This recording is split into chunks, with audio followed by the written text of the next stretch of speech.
নমস্কার, মধুমিতা হোম কিচেনের আরেকটি নতুন পর্বে আপনাদের সবাইকে স্বাগত জানাই। শীতকাল মানেই বাঙালির প্রিয় খাবার নলেন গুড়ের পিঠে ও পায়েস। কতটা পরিমাণ দুধে কি পরিমাণ চাল দিলে সুস্বাদু এবং ক্রিমি পায়েস তৈরি হবে সেই রেসিপি আজ আমি বানিয়ে দেখাবো। আজকের এই রেসিপি যদি আপনাদের ভালো লাগে লাইক, কমেন্ট ও শেয়ার করার অনুরোধ রইল। চলুন তাহলে দেখে নেওয়া যাক আজকের রেসিপি। আজ আমি 1 লিটার দুধের পায়েস বানাবো। তার জন্য 50 গ্রাম গোবিন্দভোগ আতপ চাল নিয়েছি। চাল একবার ধুয়ে নিয়ে জল দিয়ে ভিজিয়ে 15 থেকে 20 মিনিট মতো রেখে দেব। চাল খুব বেশি বার ধোবেন না, তাহলে চালের গন্ধটাও চলে যাবে আর চালের যে স্টার্চটাও বেরিয়ে যাবে, তাহলে পায়েসের আঠালো ভাবটা আর হবে না। 150 গ্রাম পাটালি গুড় ছোট টুকরো করে কেটে রেডি করে নিয়েছি। 20 মিনিট পর চালটা জল ঝরিয়ে নিলাম। হাফ চামচ ঘি চালের মধ্যে ভালো করে মাখিয়ে রেখে দিলাম। এবার ভারী তলাযুক্ত একটা কড়াইয়ে 1 চামচ ঘি গরম করে নিলাম। 2 টেবিল চামচ কাজু বাদাম হালকা কালার করে ভেজে তুলে রেখে দেব।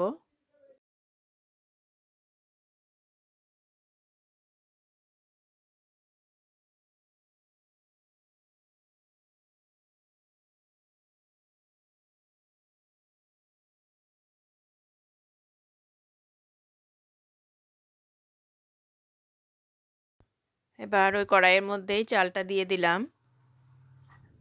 কয়েক সেকেন্ড চালটাকে নাড়াচাড়া করে নেব। 1 লিটার ফুল ফ্যাট দুধ আগে ফুটিয়ে রেখেছি, তার থেকে 750 ml দুধ ঢেলে দিলাম। ফুল ফ্যাট দুধ দিয়ে পায়েস বানালে পায়েস খুবই সুস্বাদু হয়। গ্যাসের ফ্লেম মিডিয়ামে রেখে এবার চালটাকে সিদ্ধ করে নেব। নাড়াচাড়া সুবিধার জন্য আমি এখানে একটা হাতা নিয়েছি। মাঝে মাঝে কড়াইয়ের তলায় এভাবে হাতা দিয়ে নেড়ে দেবেন, নাহলে তলায় ধরে যেতে পারে। পাশে যে দুধগুলো জমছে সেগুলোকেও মাঝে মাঝে ছাড়িয়ে নেবেন।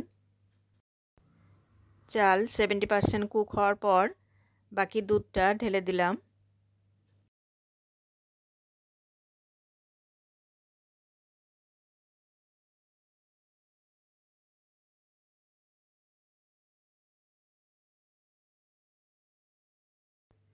আরও 10-15 মিনিট মিডিয়াম ফ্লেমে কুক করে নিলাম।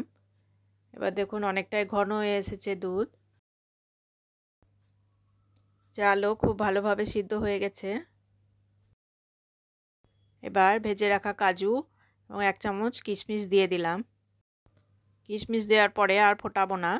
এবার গ্যাস বন্ধ করে দিলাম। গ্যাস বন্ধ করার পর গুড়টা দিয়ে দিলাম। গরম অবস্থাতেই গুড়টা গলে যাবে। ফুটন্ত দুধের মধ্যে গুড় মেশালে অনেক সময় দুধটা কেটে যাওয়ার চান্স থাকে। গুড় গলে যাওয়ার পর পায়েস আবার কিছুটা পাতলা হয়ে যাবে, কিন্তু এরকমই পাতলা রাখবো। এবার ঢাকা দিয়ে ঠান্ডা করার জন্য রেখে দিলাম।